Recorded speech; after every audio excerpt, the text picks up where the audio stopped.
Good morning, children. Welcome back to English class.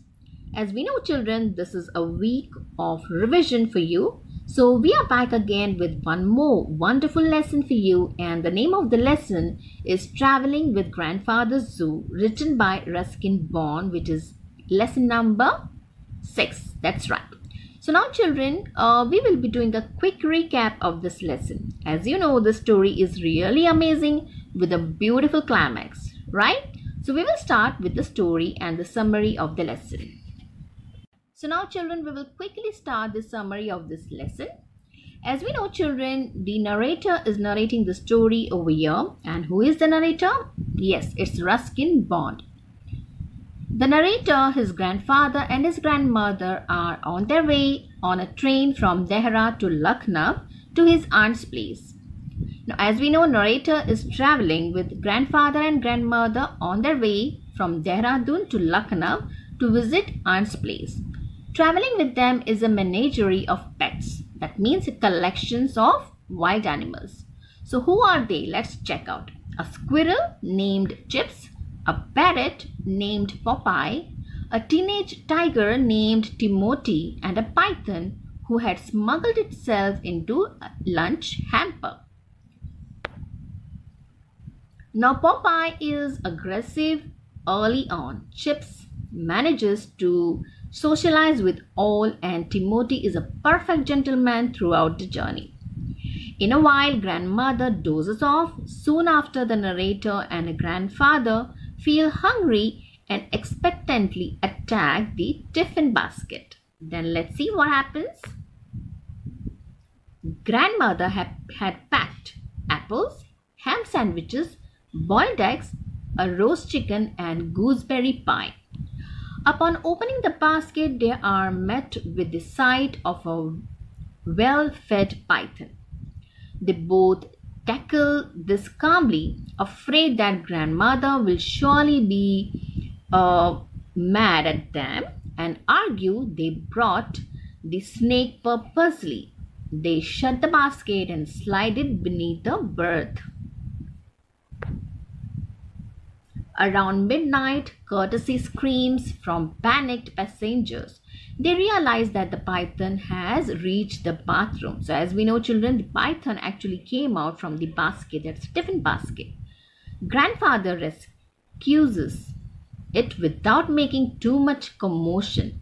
But grandmother, of course, gets to know of the snake's presence. Yes, somehow grandmother also gets an idea that python is actually traveling along with them. She is duly miffed, but mostly worried because her sister Mabel is terrified of snakes. As we know, Aunt Mabel actually is terrified of snakes. So now grandmother is actually worried about that. Now what happens is, upon reaching Lucknow, the food-loving Aunt Mabel immediately pounces on the hamper of food and holds on to it for the entire taxi ride to the house. Now, of course, as soon as she opens the basket, she faints away, during which time grandfather puts it on a guava tree in the garden. So as we know, quickly grandfather picks a python and puts the python on a guava tree in a garden. So when Aunt Mabel actually gets up, when she revives, everyone tells her she had fainted away due to heat. So actually she is still not aware of the presence of python, right? So yes, children, this was the actually you can say a summary of this lesson, traveling with the zoo. So now what we will do is we will quickly do the reference to the contest for this lesson. Reference to the contest. Now the statement over here, the first one is, well, what are you staring at? The question is, who is speaking and to whom? Well, the answer is, grandfather is speaking to the narrator. Question number 2, what was the other person staring at? The narrator was staring at the python. What did the speaker do? Now children, what did grandfather do? Let's see. Grandfather snapped the basket shut and pushed it back beneath the berth. Now quickly let us do the question answers. Question number 1. Why was taxi driver nervous? Yes, why was taxi driver nervous? The taxi driver was nervous because he saw his passengers carrying pet animals, including a tiger with them. Yes, I repeat, the taxi driver was nervous because he saw his passengers carrying pet animals, including a tiger with them. One more question. Had his dinner already, so no one is in any danger. What did grandfather mean when he said that line? So let us check. As we know, children, pythons only hunt when they are hungry. Now, as we know, since grandfather's pet python had already stuffed itself on the contents of grandmother's hamper, he was not going to be danger to anyone on the train. And that is the reason grandfather had passed on this statement. We'll start with the story writing. So now we will quick do a recap on what is a story. As we know, children, a story is basically a narrating of real or imaginary events. That means we keep on thinking about some real or imaginary events or characters in our mind.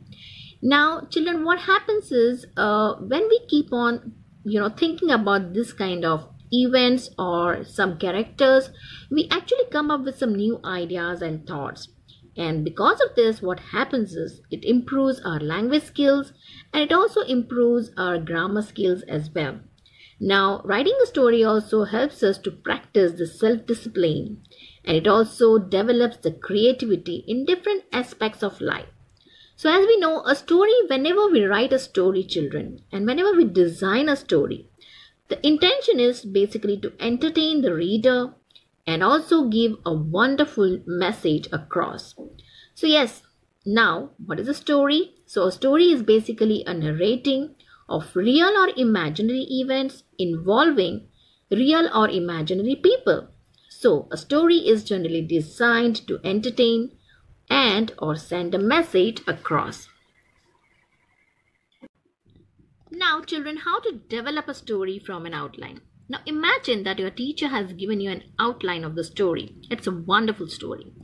Now the first thing that you will do is read the outline of the story carefully and understand what is the story all about.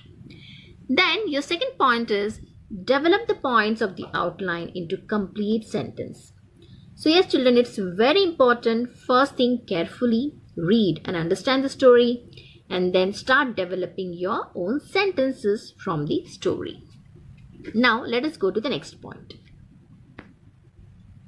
As we know, your story should consist of the beginning, the middle part and the end part. That means your story should consist of the introduction part, then the body part, and also the ending. That's the conclusion part.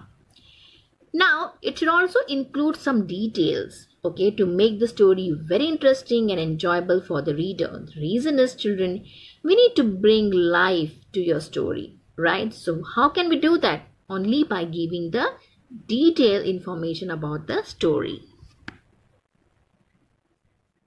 Then now, the very important part is write the story in the past tense, even if the outline may be provided in the present tense.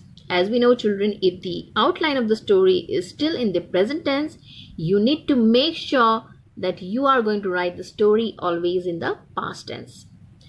We have to also introduce few dialogues or conversation to make your story more engaging, so that the reader should also enjoy the story and they should feel that, wow, the story is really interesting. So let us go and check what is the climax of the story. Now, very important part is the title of the story. Yes, how can you forget about this? Children, this is one of the major part of your story. Now, choose a title that is relevant to the main characters or events of the story.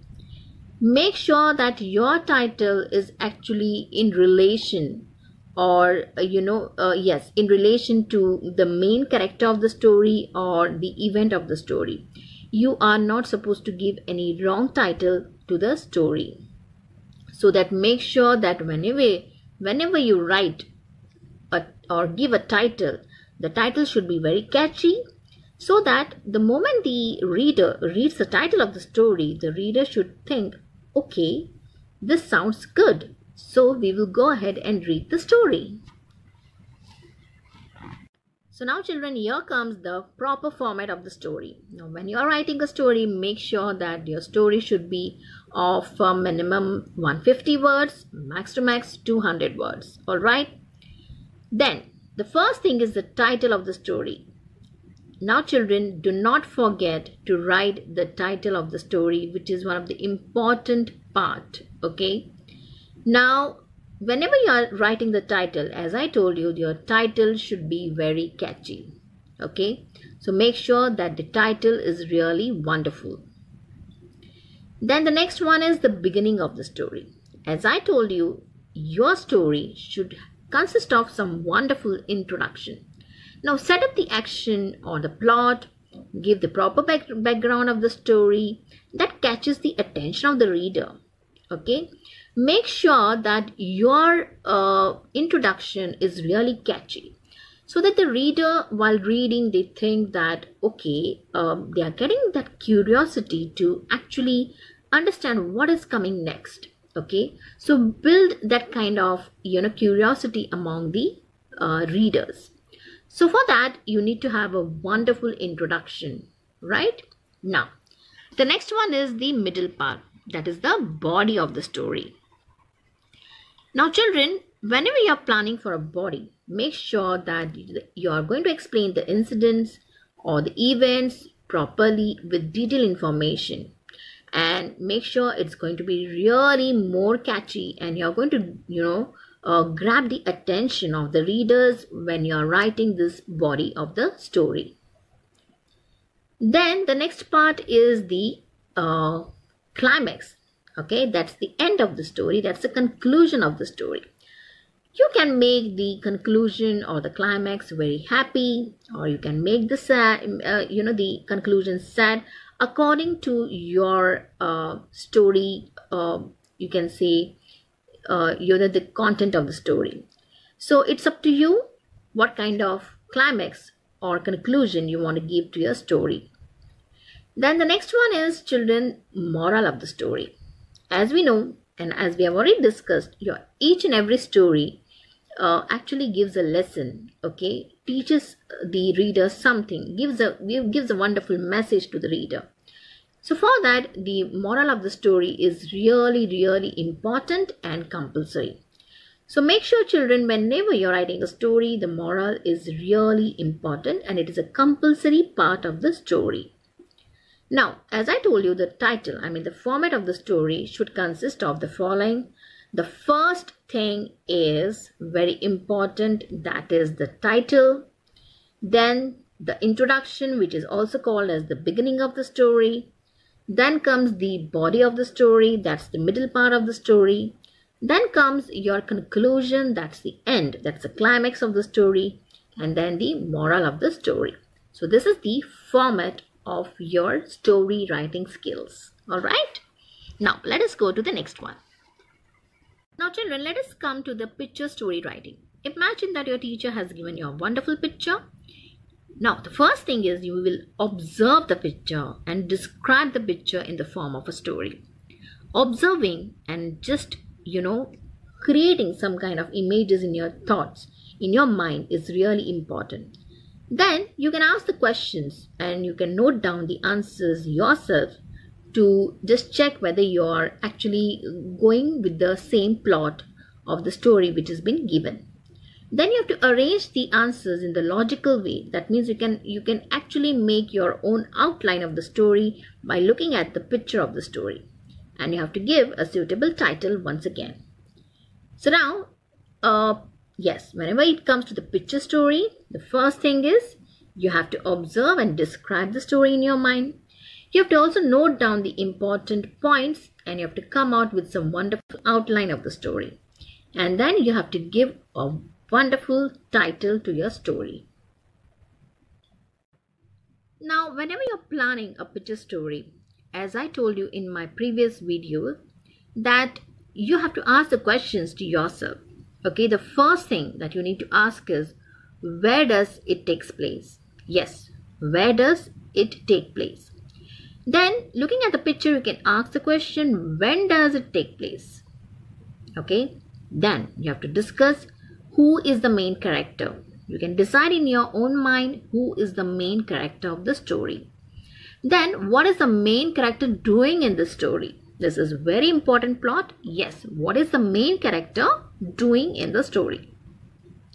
Then later, children, you can come up with some actions like what happened. Okay, you can think about some conclusion. What was the final outcome of the story? And then you can bring some emotions like how did he or she or they feel. Okay, yes, you can bring some emotions in the story by also coming across with their feelings. You can also put some happiness in the story.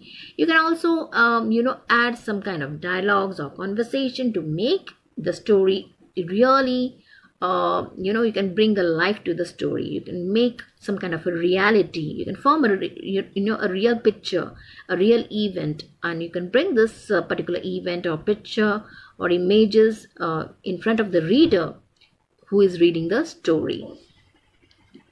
So children, this was the quick recap of how to write the story writing. And yes, I'm very sure now this was a wonderful recap, and you also now know how to format a particular story writing.